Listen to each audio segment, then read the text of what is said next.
let's face it, bro, you're tired of shrinkage. Even though shrinkage is just a part of having curly hair and it's a good sign that your hair is healthy, we don't always want to deal with it. Today I'm going over some hacks, some secret cheat codes on how you can cure shrinkage. Finally start seeing the fruits of your labor. First step to eliminating shrinkage is to do the banding method. Banding method is basically this technique where you get a bunch of satin scrunchies and you wrap them around different sections of your hair to keep it in a stretched state. You see, one of the easiest ways for you to ruin your twist outs, braid outs, curly hair routines, wash and goes, and all of that is to just go to sleep on your pillow and crush those curls, crush that hard work. By keeping your hair in a stretched state overnight, you're not allowing your hair to shrink up and curl back into itself. The method itself is simple, but your hair does need to be a certain length in order for you to be able to do this sustainably, because if your hair is really short, you'll have to do a bajillion of sections. And it can also be tedious when your hair is longer because you have to do that every single night before you go to sleep. So here's an alternative method, something I like to call the Mamba method, or what other people like to call the pineapple method. So instead of sectioning your hair with a bunch of scrunchies, what you're going to do is you're going to put your hair up into one big puff. Some people like to use one big elastic band. I personally used to use a shoelace, but this eliminates all that extra effort of having to section off your hair, get a bunch of satin scrunchies, because it takes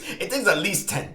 At least 10 of those. Only downside of this method is by putting your hair up into one big poof, you're gonna lose a lot of the definition if you're doing a curly hair routine. So that's one of the trade-offs. But you can either use the banding method or the pineapple method, whichever one fits your situation. The next step to curing shrinkage is so simple. I'm actually mad you don't do this. And that is to use a shower cap every single time you step into the bath. You need to start thinking of your hair like a sponge, okay? Whenever you enter a humid or damp environment, your hair is going to be sucking the moisture out from the air, and what that's going to do is it's going to cause your hair to shrink up. Think of it this way, you know when you blow dry your hair and then when you want it to go back to its curly state, you just wet it? It's basically the same thing, just with the air. So if you step into the hot shower, even if you're not wetting your hair is going to absorb that moisture from the surrounding air and it's going to shrink up. So if you don't have a shower cap as yet, invest in one. They're like $2 to $5, somewhere in that range. If you don't have $2 to $5, I'm going to put you guys onto this amazing side hustle, completely legit.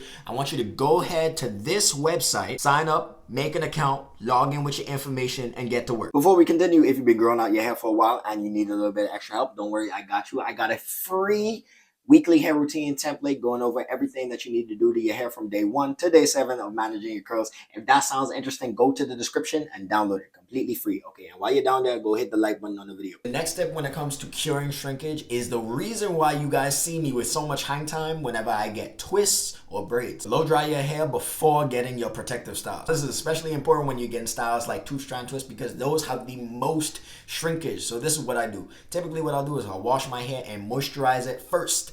Then you're going to want to use a heat protectant. This is so important because you don't want to damage your hair throughout this process. Then you're going to use a blow dryer with a comb attachment to go through your hair, detangle your hair, stretch it out as much as you can.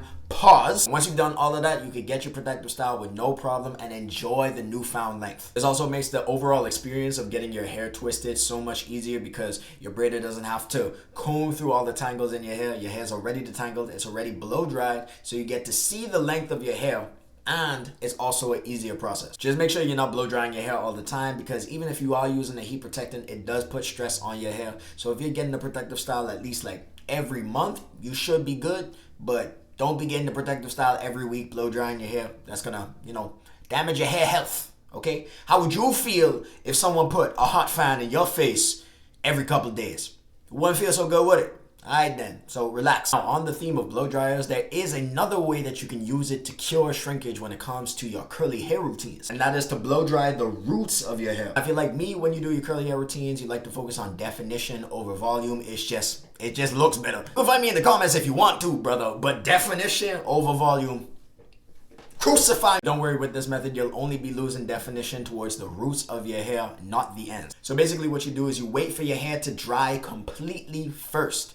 Then lightly tug on a section of hair, Aim the blow dryer towards the roots. Use low to medium heat, never use high heat. Keep it there for a couple seconds, and by the time you let go of your hair, you will see a noticeable difference in its length. There is a certain level of finesse needed to pull this off, so if you guys want a separate tutorial on how to stretch your curls with a blow dryer, drop that down below in the comments and we'll make it happen. Now, if you don't like doing curly hair routines and you don't like to keep in your braids for a super long amount of time, this next tip is for you. Try doing braid outs. Braid out is basically when you braid or twist your hair, you keep it in that style for 1 to 2 days, or at least until it's completely dry, then you take it out. But when you take it out, your hair is gonna have this cool wavy texture. It's gonna be a lot longer than your regular hairstyle. This hairstyle can typically last anywhere between a couple days to a week and a half. Just make sure that you're keeping your hair away from water, because any exposure to humidity or moist environments is gonna cause your hair to frizz up and ruin the style. And if you like this video, you definitely gonna like this one, so I advise you check it out. That's all for me, and I'll see you guys in the next video.